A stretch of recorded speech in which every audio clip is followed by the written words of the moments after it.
Okay, so here's where it still kind of stands right now. This is back on 270. Everybody still saying it's coming down to these 7 states. And we're starting to get some consistent patterns here, but just has not been a lot of polling done. For example, Michigan is razor tight, but so is Pennsylvania, so is Wisconsin, Nevada, so is Arizona, so is Georgia. Now, like I said, just not a lot of good data out there.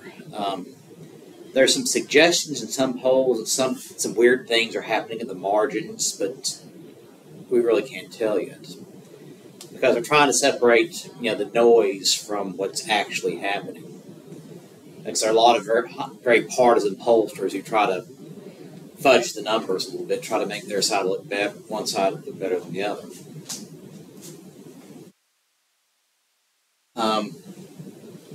At this point, it looks like Harris is a narrow lead.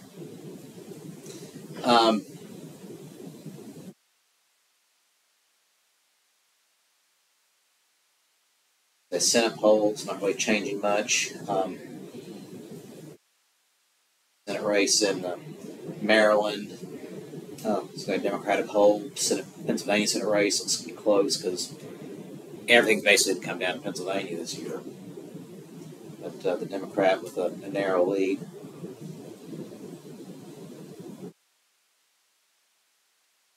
But in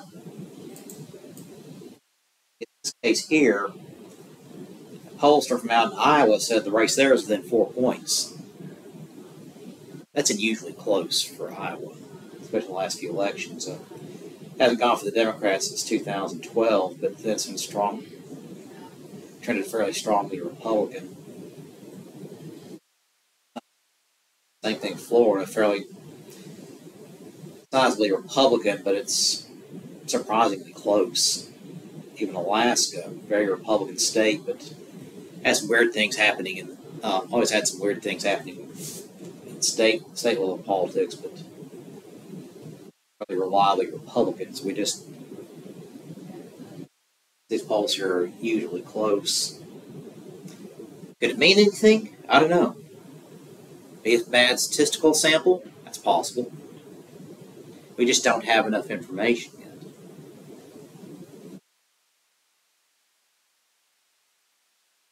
Because you gotta have the data. Because what campaign's about to go to here in last part of the campaign is called GOTV. Get out and vote. Here locally in El Dorado, the Democratic and Republican parties have set up their headquarters. They're going to send out volunteers out in the streets to put up street signs. All those little signs you're going to be seeing all over town until the election. Sending out volunteers to knock on doors, send out mailers, and make phone calls. That's all called part of Get Out the Vote. Yeah. So, of course, the big question, why do you have a Get Out the Vote? I mean, should people know when to vote? You expect that, but that's just not always the case. Sometimes there are unusual circumstances, like you're going to be out of town, so what do I need to do to vote absentee? You have early voting you can show up at in nearly every state. Arkansas, one of them. Some of them you have vote by mail. Oregon, it's all vote by mail, but in some states you're going to be absentee voting. They'll send you a ballot and you can mail it back in. So in some states here, the next week or so, election's going to be starting. Like I said, North Carolina, they're about to start mailing out all their ballots to all their overseas voters, guys in the military, people working abroad, people just out of state, and they're going to be sending those back in here real fast. The same thing with all these other states here. ballots are being printed up and they're about to be sent out. But in spite of all the literally billions of dollars in ads, which the newspapers and TV stations really, really like getting, you get so much of it that sometimes you just kind of tune it out. In Arkansas, it's not going to be a lot because we don't have a lot of competitive elections here. But if you're, say, sitting in Pennsylvania right now, or Michigan, or Wisconsin, all you see are ads from politicians saying, vote for me, the other guy's a bum. So much so, yeah, you really are just drowning it out. Even though you may be strongly supporting your one candidate, you're tired of seeing their ads. So let's get it over with. I'm from Michigan, and every year. Illinois, Yeah. every year. I'm glad to hear that it's not as bad down here. Yeah. Actually, there are advantages and disadvantages to that. Yeah, it's a very different state politically, a difference between Arkansas and Michigan. But in spite of all that, but people know there's an election coming up. There are a lot of people that forget, oh, that was today? Oh, yeah, I've heard that's coming up. I mean to, but I don't know where do I vote? Or I can't get a ride. My car is broken down.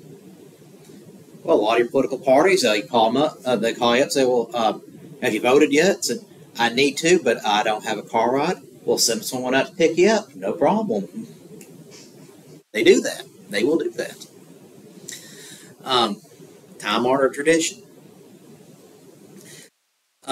Oh, you're out of town? Let's get you hooked up with absentee ballots. Here's what you need to do. Where do you live? This is where you need to vote on election day.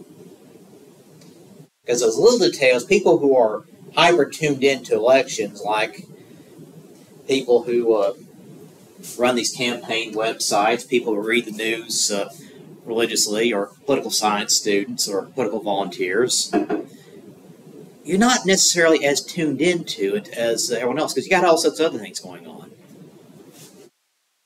I'd say, well, my kid's going to Sheridan to play the football game next Friday.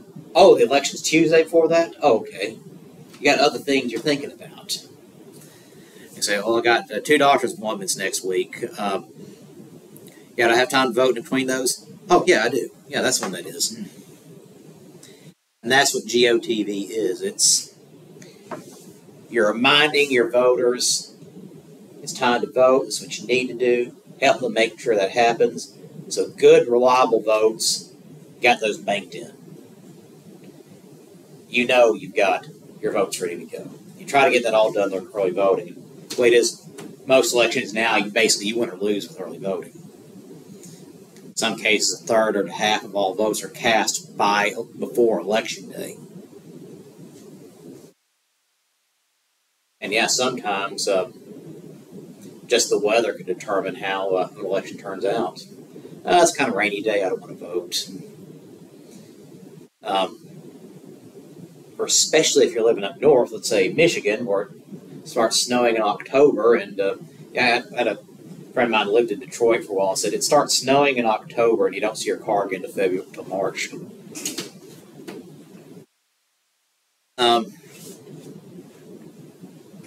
That can make a difference. So that's what GOTV is, making sure your voters get to the polls. And that takes a very concerted operation. It's not something you put together on the fly.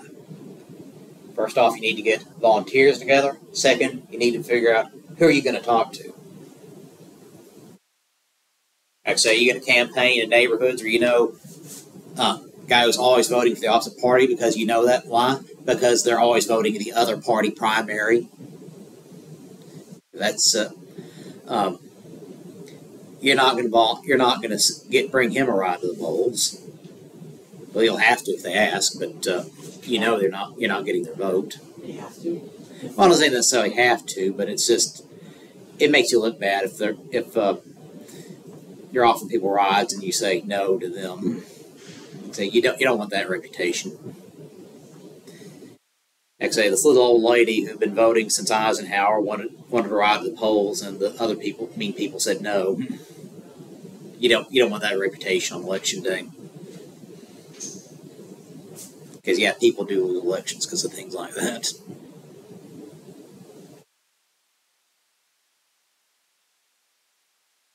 But yeah, get out and vote. Make sure people advertise, people know about you. And here's the thing: you see all these signs everywhere, billboards and signs in people's yards. Question: does it make a lot of difference? Not much. Basically, it just kind of helps energize your voters. It kind of helps remind them, say, yeah, I'm out there.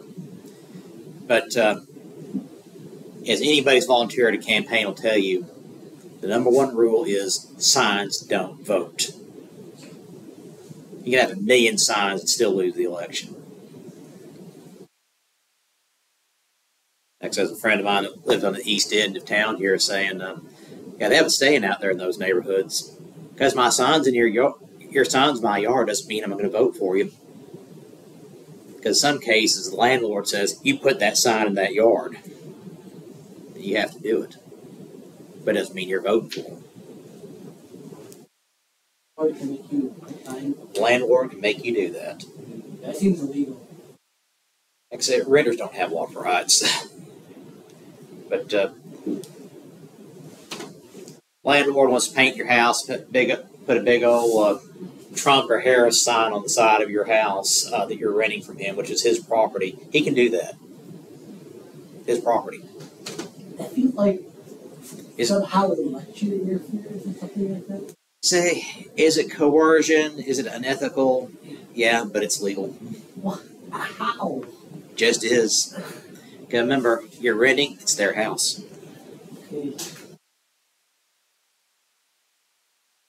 Okay. Maybe we can change that at some point. We could. Like I say, after the election, talk to your legislators. Yeah, there you go. To your legislators. Because little things like that do matter. In the 1980s in Austin, there was this horrible incident. This woman was living in an apartment complex, and a maintenance guy, they hadn't done any background checks on him. He didn't do any background checks in those days. He had the key to the apartment, broke in, attacked her. So what did the people of Austin do? They went up, they contacted their legislators, and they got a new law in the books in Texas. Keyless deadbolts for renters. That is, if you're living in an apartment or a rental home, you have a keyless deadbolt, one that you can lock from the inside. Not have to worry about somebody busting into the place. So things like that, even in Texas, they got little things like that passed. You got to make the system work for you. Why did? Because he's insane. There are some sick people in this world. We don't need to go into details, but yeah, GOTV, get out and vote. Make sure your people know when to vote. Make sure they know their vote. Make sure they know when the election day is. Because they may be coming home Tuesday night after a long day at work, turn on the news, and, well, the election results are in. You think, oh, that was today. I was going to vote. Really? That does happen. So you get out, get people's attention. Remember, stealing yard signs is a crime. There are people who do that too. Kind of childish, but yeah, it is against the law.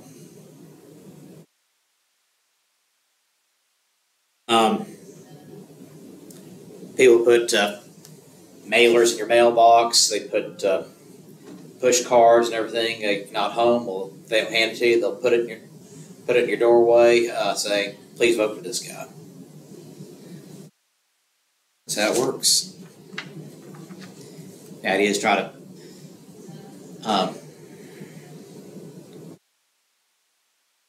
to get your name out. That's all this really is right now. Name recognition. When you go in the ballot box, you see that name, you recognize it, or at least you have a better feeling about this person you do the other guy. Lyndon Johnson was a master at this when he was a U.S. Senator, running for U.S. Senate, about trying to get name recognition, get his name in front of people. And so he ran for the U.S. Senate in the 1940s. He told his aides that I don't want people in Texas to be able to write themselves out something with my picture on it. Kind of nasty, kind of crude, but it was the point. Get your name out. Don't let anybody be able to see anything without seeing something, your name on it, your picture on it. And it worked. Yeah, and Lyndon Johnson, something really kind of clever he did when he was running for U.S. Senate was he traveled across Texas by helicopter. This is a brand new thing. So he announced he's coming in, crowds would gather, and it had this big helicopter flying over, big and loud, and you can see Lyndon Johnson waving from the helicopter. He'd have his big Stetson cowboy hat. He'd throw it out to the crowd. People catch it, and he'd go down. There he would give his speech, shake hands, and go off to the next place. Okay. But also he'd have an aide get that hat back from whoever had got it. He wasn't just handing out hats. And the personal touch matters. There's a reason why you see politicians at these different events, everything from county fair to a local festival to knocking on your door. People see the face, they recognize it. Say, oh, I know him, he's a nice guy, I talked to him. People vote for him just because of that. When Lyndon Johnson, he was an expert at reading people. He said instead of giving a 15-minute speech of 5 minutes after his press hands, he said he'd rather give a 5-minute speech and have 15 minutes, what he said, press the flesh. I shook Lyndon Johnson's hand. So I'm voting for him. What it comes down to. There's this old Canadian TV show making fun of that, politicians like that. This Canadian show, so this guy's on the phone saying, the hand holding this phone took the hand of Pierre Trudeau, so you don't know who you're dealing with. But it comes down to that, the personal touch, getting your name out and getting your voters out. And so in tight races like this, where it's 1 or 2% here, like in Michigan, in Wisconsin, in North Carolina, in Georgia, in Arizona, and Nevada, and even if it really is 4 points in Iowa, good GOTV operation can make the difference whether you win or lose. That's why they put so much money into that. All this money people are donating, it's not just going to TV ads, it's not just going to political ads, it's going to GOTV operations. Get out the vote. That's the way it works.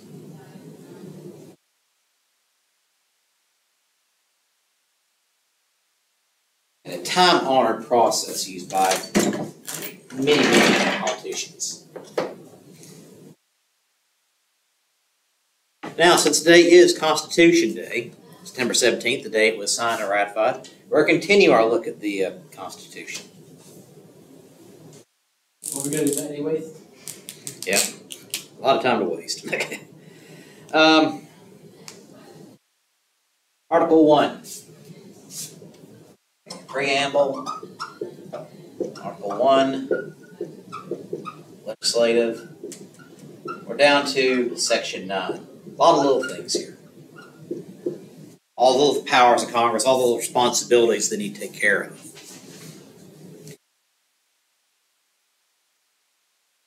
Among other things, habeas corpus. What is habeas corpus?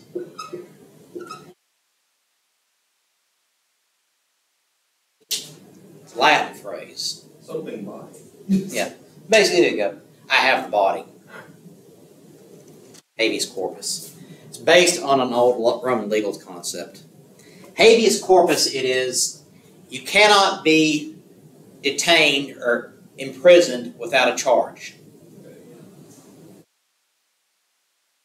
So if you're being arrested or held by the police or any law enforcement agency, they have to have a charge against you. Like I say, that law is different from one state to another, but usually within like 24 to 72 hours, they have to have an arraignment. They have to charge you something in arraignment, hold an arraignment hearing. Otherwise, they have to let you go. And that's the bedrock foundation of American law, which is habeas corpus. Again, going back to old English law, even the English honored habeas corpus. Like I said, the English had their problems, but like I said, they did have a clear set of laws that expected everyone to live by. They did have some concept of rights of the individual. Primitive, narrow, but they had it. The United States, we expanded and built on that. So here you guess the Romans weren't good for nothing. Yeah. Yeah. So, habeas corpus. It says here in the Constitution, it shall not be suspended unless when in cases of rebellion or invasion of public safety may require it. Habeas corpus remains the law unless there's some kind of, the president declares an extreme emergency. They can't, accidents only happened once. Civil War. 1861, Maryland was threatening to secede from the Union, which would have left Washington, D.C. surrounded by Confederate states, and Lincoln suspended habeas corpus in Maryland, openly arresting pro-Confederate politicians, make sure Maryland stayed in the Union by force. And it worked. Lincoln got a lot of flack for that. But he did have that power in the Constitution to suspend habeas corpus, but it cost a lot of support in the process, though. But otherwise, habeas corpus is the law. They have to have a charge if they're going to hold you. Also, another English concept. No bill of attainder. Bill of attainder. I've never heard of that. It's not something we really think about. You can't pass a law aimed at a specific person. So Congress can't pass a law saying it's illegal to be Dr. Bridges. He's going to be arrested and thrown in prison, so we don't like him. They can't do that.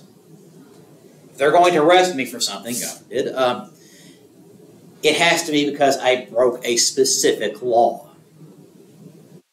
Doesn't make any sense, period. Because, like, how can you be somebody else? Well, I say... That's almost like saying it's legal to be Michael Jackson, so everybody dressing up as Michael Jackson for Halloween is going to be arrested. Yeah. Like I say, it comes from royal power of power of monarchs, that they could just decide they don't like somebody and they want him arrested. That you are. Not just for impersonating someone or pretending to be someone, but that particular person, he is outlawed. He is an enemy of the state, in other words. Like Robin Hood? In a way, yeah. That'd be a good example. An enemy of the state. Or like Guy Fawkes or Mary Queen of Scots, an enemy of the state. Someone that is going to be arrested on sight just for being who they are. It's a concept so foreign to us we don't even think about it. But Constitution, especially because a lot of the guys who wrote this Constitution were guys who were about to be hanged for treason for the American Revolution, decided, we're going to put this in place. Make sure this doesn't happen in the United States. That if you go to jail if you're going to be arrested, it has to be for a specific law that applies to everyone, not just because they don't like you. Got to remember, a lot of these guys writing this, they're old political veterans of the American Revolution. They are veterans of the combat veterans, they knew they were facing the gallows of America Lost. So they need to make sure this is in here so that doesn't happen again. So something we don't even think about today. But yeah, no bill of attainder. Like the FBI's, like, The 10 most wanted list? yeah, like, Yeah, that's mostly for publicity, but they aren't outlawed because of who they are. It's because they broke specific laws. Yeah, they talk about the 1930s public enemy number one, Al Capone. It wasn't just because he was Al Capone, but because he's a murderer. But they could only get him on income tax evasion. Because no one would talk. They didn't have DNA evidence back then.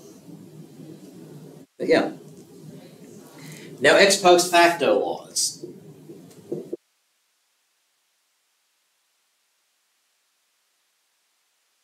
Now, this one means no after the fact laws. Ex post facto, after the fact. They can't punish you for something that was legal yesterday. Like, for example, suppose I jaywalk across the street here. That's legal. Nothing right there says I can't. But the city council, the state of Arkansas, or Congress can't pass a law next week and saying it was illegal to cross the street at this point as of September 17th, 2024. Can't go back in time and pass a law. If it's legal then, it's legal then. You can only make it illegal from that point forward. Can't go back in time and change it. No after the fact laws. That'd be fair. Remember, the basis of our system is this. They'd rather let a guilty man go free than risk letting an innocent man be imprisoned. Yeah, makes sense. Because yes, it means sometimes, yeah, the guilty will go free. People you know they committed it, but it's the state has to prove guilt, and the state can say you're innocent until proven guilty. But yes, it means yes, a dangerous person could be let out, but they decided it is a greater danger to let an innocent man be imprisoned. Various considering how many people. Exactly. It still happened anyway. A lot of innocent people went to jail because because of botched evidence, prosecutorial misconduct, witnesses lied, they didn't have a good lawyer or didn't have one at all. That did happen a lot. Or bribes. Exactly. Places that judges are prosecuted with. Yeah. So, even though there have been clear failures, that was still the principle, the idea that the state has to prove guilt, rather the other way around. You don't have to prove your innocence.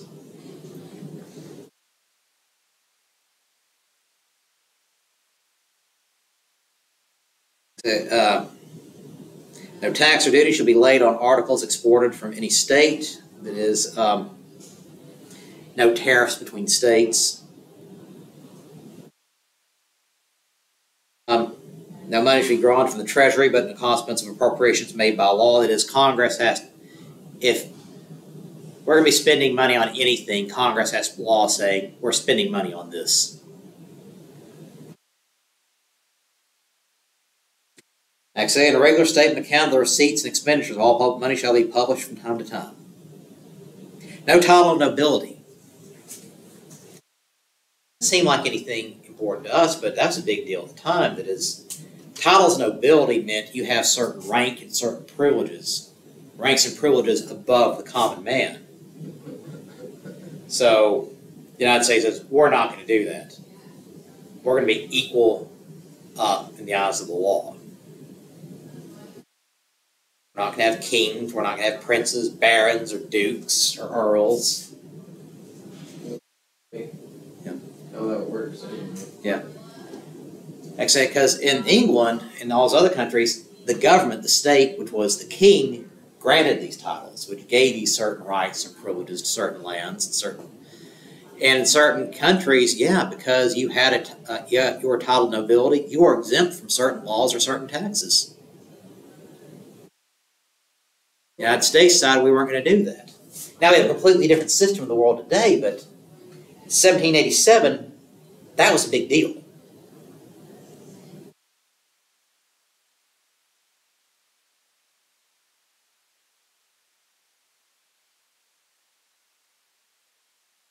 I guess it really doesn't matter because we have people who are in charge of stuff and they have special names for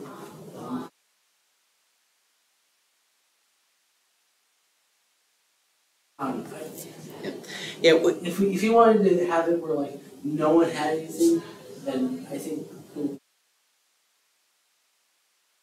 but it's still interesting.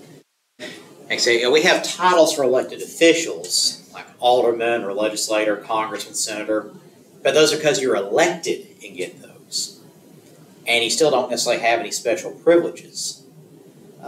You're just called that because you're elected. That it's not that for all time or for all generations. It's as long as you hold that office. Yeah. Biggest problem with nobility and anything that has to do with rank status in terms of where you are, what you control and what stuff, is that power can go to your head really, really easily. You really can't. They saw that power go to people. And I'm pretty sure most nobles didn't respect the art of noblesse oblige either. Mm-hmm. Yeah. That was a real serious problem, basically, because I remember England and most of Europe, those were class-based societies. They really thought some people were better than others.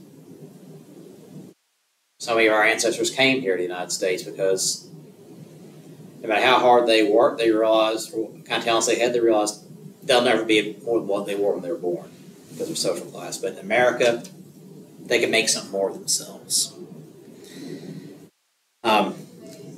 And yes, there's still problems. Do celebrities and millionaires get free felonies today? Yes, it seems like it, but that's another problem. But at this point, they're dealing with what's happening in 1787. The class-based society, certain people have certain privileges, particularly those granted by government. They said, we're not going to do that in the United States.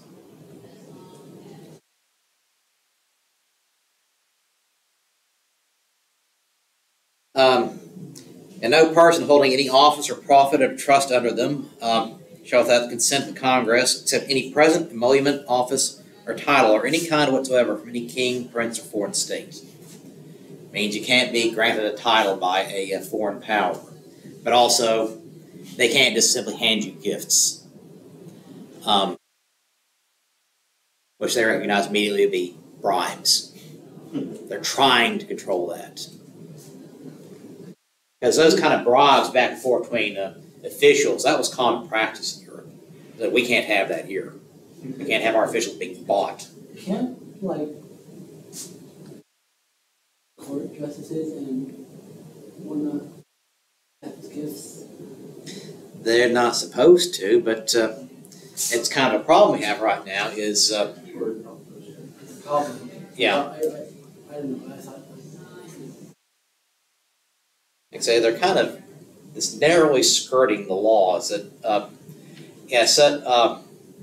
some guy gives you a $250,000 RV just out of the kindness of his heart. No, he has no business for the court at this point.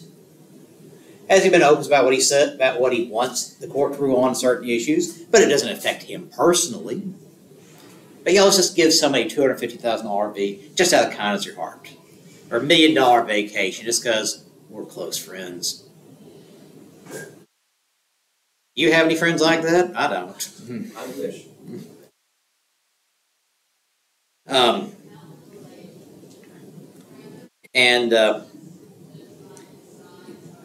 Yeah, it's been a problem for a long time.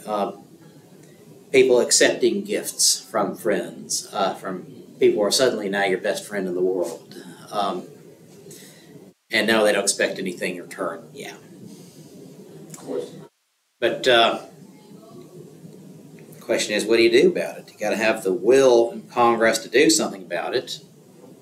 And then once they're there, we can do about it.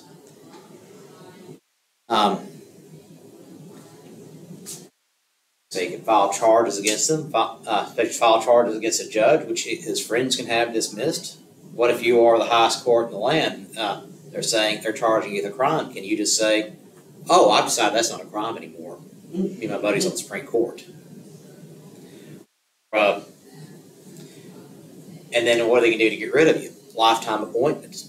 How do you get rid of Supreme Court justices, federal judges? Impeachment. Means you have to have a 2/3 majority vote in the Senate to convict and get rid of. And whoever gave that person probably has lots of friends.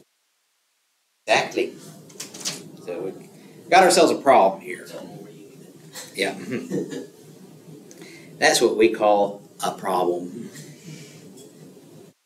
Easy. Okay. Section 10. No state shall enter into any treaty, alliance, confederation, grant letters of marque or reprisal, etc., coin money, pass any bill of attainder, ex post facto law or anything, or grant a title of nobility.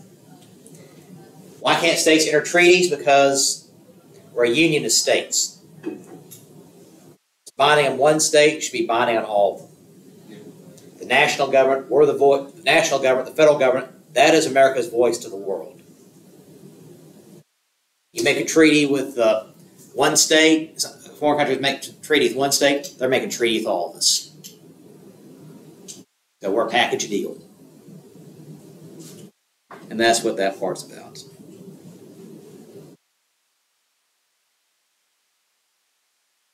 All right. Article 2, the presidency, the executive.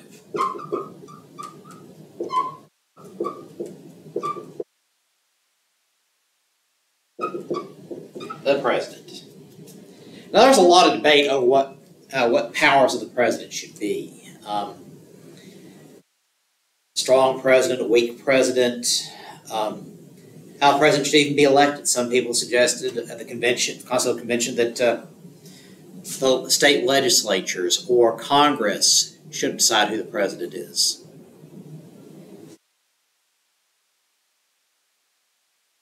And here it is, the President of the United States. Back when the first Congress was convened in 1789, they weren't even sure how to address the president. Weren't sure what to call him. Didn't George Washington say what he wanted? Never really had a strong opinion on it. Just said he was I'm just here to do a job. That's the way he saw it. It was, I'm just doing this for my country. I'm not doing this for me. I'm not doing this for power, money. I couldn't care less about those things. If only the president's vote that way. Yeah. Oh, yeah. And that was what was surprised the world. Napoleon is rising into the ranks in France, seizes power at the same time. And when he's overthrown in his later years, he makes the comment about the world, they wanted another Washington. They wanted another Washington. Because Washington did something unprecedented in the history of the world. Washington, he won the war. He won American independence. He was popular. People loved him. His troops would go to the ends of the earth for him. He could have named anything he wanted. He could have been set up as more money he knew how to spend.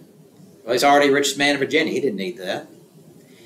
He could have named himself king if he wanted to, or dictator for life. Didn't want it. Didn't want to be a king, so we just got rid of one. Why would we want another? That's where you get the term, well, I think Washington, we think of patriot. Love country. He didn't do it for himself. He didn't do it to have his name in the papers. He didn't have his name on a dollar bill or in stamps. He did it because his country needed somebody to do this. Needed somebody to step up to the plate. He did it for his country. Because he loved this land, he loved the people, he loved what we stood for. And he could have been president for the rest of his life if he wanted to. But he decided after 2 terms, no, I want to go home. I'm retiring. It wouldn't have been that long. Yeah, he only lived a couple more years. But even after the American Revolution, he decided, I'm going home. It's been nice, been fun. We'll see you later. Save me a drink for the next reunion.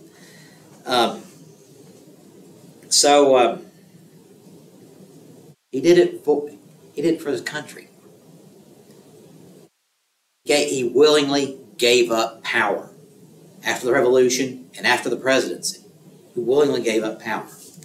And that's what so surprised European observers, and especially Napoleon, who all he wanted was power. Washington just wanted to do right by his country. It's one thing very fortunate about American history. We had a lot of men in positions of influence who felt the same way as Washington. I'm just here to do this for my country. I'm not here for me or my ambitions or my resume or my bottom line. My country needs me. That's why I'm here. And I do the job, I go home. That's it.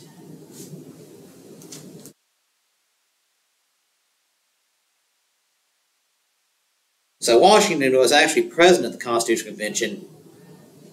Like I say, he had some things to say here too, but they wanted a president who was powerful enough to meet the needs of the nation, but not so powerful he could become a tyrant. One a Congress could reel him in. Congress, until the 20th century, was actually the dominant branch of government. Theodore Roosevelt really kind of changed that. Because of all the agencies?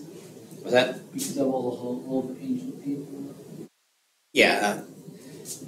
Theodore Roosevelt believed in the idea of the bully pulpit, of using the power of the presidency to rally the public in favor of the public good.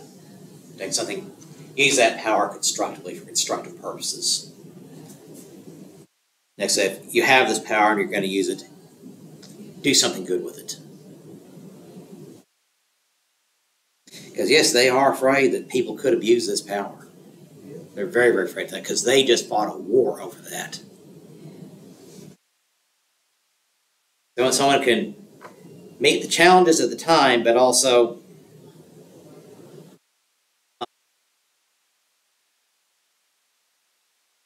be so powerful they can't get rid of them.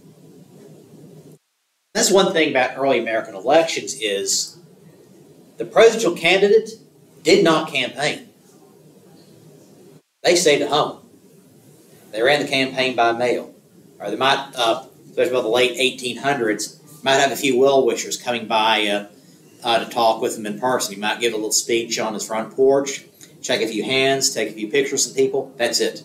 That's limited to their campaign in the late 1800s. You did not go out and actively campaign. You would not go out, presidential candidates, you would not see them going out to county fairs saying, vote for me. You would not see them at judging cook-offs or standing in line, shaking hands and kissing babies, or delivering interviews, or especially not having debates. That's just something that was not done because it was considered, until the early 1900s, it was unseemly for someone in a republic to be seeking that kind of power, that much power over their fellow citizen. That is just something people just would not do. So the idea was, tradition was until the early 1900s, the man does not seek the office seeks the man. That's what they should have been continue to be upheld. I don't know. So, there are advantages and disadvantages either way. Yeah. William Jennings Bryan in the 1890s really kind of broke that mold by going out and actively campaigning across the country. He thought that people need to know who I am, where I stand on the issues, and what I'm about. Believe in the idea, they get a chance to see me, shake my hand, that will go a long way. Like I say, Bryan wasn't, he was a veteran congressman. He knew how politics worked. So he's trying to expand that up to a nationwide scale. But kind of the downside of that is also you have presidents kind of out making fools of themselves. Of course, which we have the right to see if they're fools or not. Okay, that's another question altogether. But but there was a respect for the presidency.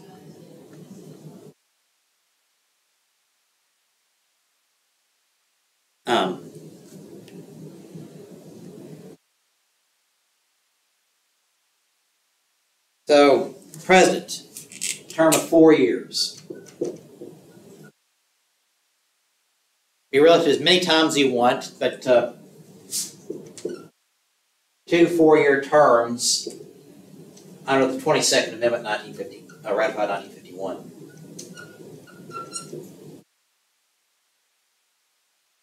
Up until Franklin Roosevelt, people followed the tradition of Washington and retired after 2 terms. Usually because they're too old and tired afterwards, a lot of them just because they just didn't want the hassle anymore. A couple of them did try to run for a 3rd term, but they were too old, too sick, or too bogged down by scandal to get renominated. Were they as old as, if they were not elected, would they be as old as Trump or Biden? These are the oldest men in history to run for president. When Ronald Reagan was elected president, came in office in 1981, he was 69 years old. That was the oldest president in American history at that point. Were there any And people who wanted to run 3 times? a couple of Woodrow Wilson wanted to run again in 1920, but that stroke got him. Franklin Roosevelt, he ran and won 4 terms. But he did that because of the Great Depression, World War II. But did others try to? Yeah, there were a couple of others, but they just never got to the nominating stage. Yeah. It's very unusual to have people this old in office this time just because of our extended medical care today. Well, it's a good thing if you want to keep living. Politicians, some people want to hang it up at some point. Well, that's debatable. 4 years. Ready for qualifications to be president? You have to be at least 35, some with a little maturity. Natural born citizen. Unlike Congress or federal judiciary, you have to have been born to American citizens or born in the United States. And some question we should change that, but it's never got past the talking out loud stage. But every president's either been born in the United States or born to American citizens. And you understand, the Constitutional Convention, there were immigrants helping draft the Constitution. But they wanted to make sure that the loyalty of the president was to the United States first and foremost. They thought ties of kinship and birth would do that. And you have to be in the United States for at least 14 years. Yeah, you can be an American citizen and live anywhere in the world, but to be president, you have to live at least 14 years in the United States.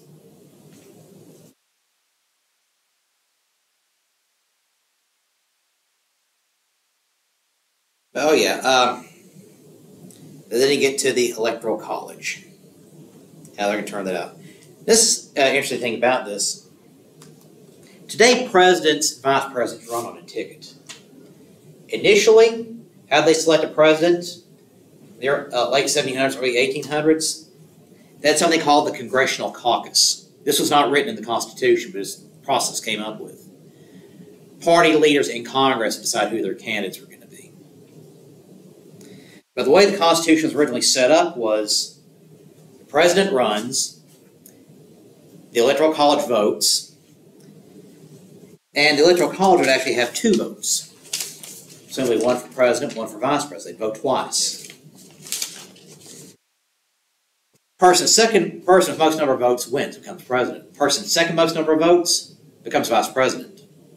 It's a consolation prize. An idea designed to promote unity. So yes, your opponent could be your vice president. And the idea of promoting unity. George Washington was the only president to be elected and re-elected unanimously. All the electors voted for Washington. They liked him.